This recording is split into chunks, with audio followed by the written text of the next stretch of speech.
Hello बच्चों, let's read this question. So this question says find the conduction current in the 1 microfarad capacitor if the potential difference between the plates of the capacitor is increased by 1 into 10 to the power 6 volt per second. Okay, तो चलिए इस question को start करते हैं।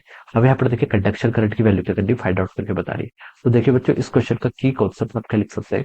The key concept of this question, यहाँ पर आपको conduction current की वैल्यू कैलकुलेट करके बता रही है, किसकी, कंडक्शन करंट की। ओके, तो देखिए बच्चों, जो आपकी कंडक्शन करंट होती है, this conduction current is because of the flow of the charges. Charges के फ्लो के कारण आप जो आपकी करंट आती है वो आपकी कंडक्शन करंट होती है। और displacement current is the current which is because of the change in electric field. Electric field में जो आपका चेंज आता है उसके कारण जो करंट होती है that is called our conduction current. Okay, मान लीजिए आपके पास भी ऐसा अरेंजमेंट है। Okay, this are our two plates. Okay, ये क्या आपकी दो प्लेट्स है कैपेसिटर की। ओके, ये आपने देखिए इस तरीके से रखा है। कैपेसिटर होता है basically arrangement of the two plates which are separated by certain distance. Okay, इसको हमने एक वेरिएबल वोल्टेज सोर्स कर लिया, से ऐड कर लिया। ओके, ये वेरिएबल है। ओके, तो यहाँ पर सब इतना बता रखा है। ओके, अब देखिए बच्चों, इसके किसी भी पॉइंट पी पर बीच में आपने देखिए एक ऐसे एरिया ले लिया। ओके, जिसका एरिया देखिए आपने एक रीजन ले लिया, सरफेस ले लिया, जिसका एरिया भी क्या है, देखिए इसका एरिया है, इसका एरिया है, इस सरफेस का एरिया भी है। ओके, तो इससे कितना फ्लक्स पॉइंट पास होगा, जितना से इलेक्ट्रिक फील्ड पास होगा डॉट एरिया। ओके, तो देखिए इलेक्ट्रिक फील्ड देखिए कितना पास होगा। ओके, इलेक्ट्रिक फील्ड देखिए आपके यहाँ से कितना पास होगा, मान लेते हैं दोनों में आपका चार्ज का, इस पर प्लस की चार्ज है,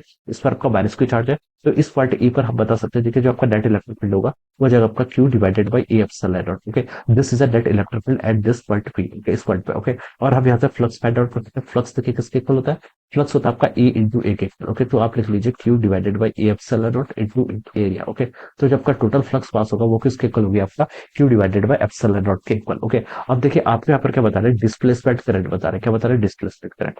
डिस्प्लेसमेंट करंट देखिए आपकी किसके इक्वल होती है, डिस्प्लेसमेंट करंट देखिए आपका होता है डीक्यू बाई डी के इक्वल। आईडी कितना होगा आपका, डीक्यू बाई डी। ओके, और हमें पता है देखिए फ्लक्स गॉस गॉस लॉ से कैसे लिख सकते हैं, गॉस लॉ से लिख सकते हैं जो आपका फ्लक्स होता है वो किसके इक्वल होता है, आपका five equal two cube epsilon not. और यहाँ से आप क्या लिख सकते हैं, देखिए एप्सिलॉन नॉट आपका कांस्टेंट हो जाएगा, और इसको आपको लिख सकते हैं आपका D five by d T के इक्वल लिख सकते हैं। ऑलराइट, यस, कितना हो जाएगा आपका, D five by d T के इक्वल हो जाएगा। ओके, अब देखिए यहाँ से आप देखिए इसका डिफरेंशिएट कर लेते हो जाएगा आपको epsilon not times D five by d T को देखिए हम यहाँ से क्या लिख सकते हैं, आपको वन ओवर एप्सिलॉन नॉट इधर आ गया, और ये जगह आपका D q by d T. Okay, और देखिए ये आप यहाँ से लिख सकते हैं एप्सिलॉन से आपका एप्सिलॉन कैंसिल, तो आईडी की वैल्यू देखिए कितनी आएगी आपकी, d q by d t. और d q by d t क्या, d q by d t आपकी वही करंट है जो आपकी क्या है, कंडक्शन करंट है। ओके, तो देखिए बच्चों हम यहाँ से बता सकते हैं जो आपका कंडक्शन करंट होता है उसका मैग्नीट्यूड किसके इक्वल होता है, आपका डिस्प्लेसमेंट करंट के इक्वल होता है। ओके, कंडक्शन करंट आपकी वायर्स में फ्लो करती है और डिस्प्लेसमेंट करंट वहां पर फ्लो करती है in the region between the plates. Okay, अब हमें बता रहे कि conduction current in 1 microfarad current if potential difference between the plates of the capacitor increases by 1 into 10 to the power 6 volt per second। Okay,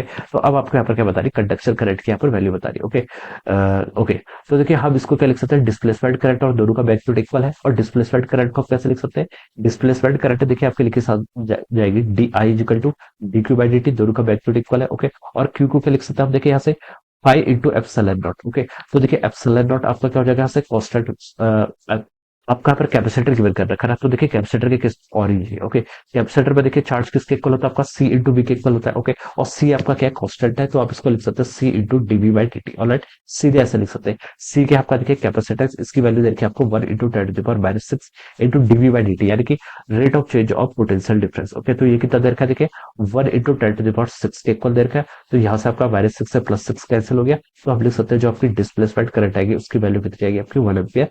और यही displacement current की value किसकी equal होगी, आपकी कंडक्शन करंट के इक्वल होगी। Okay, तो बता सकते हैं बच्चों इस क्वेश्चन का करेक्ट आंसर क्या हो गया, option 1। Right, so this would be the right answer of this question. So I hope you all understood this concept. All the best and thank you.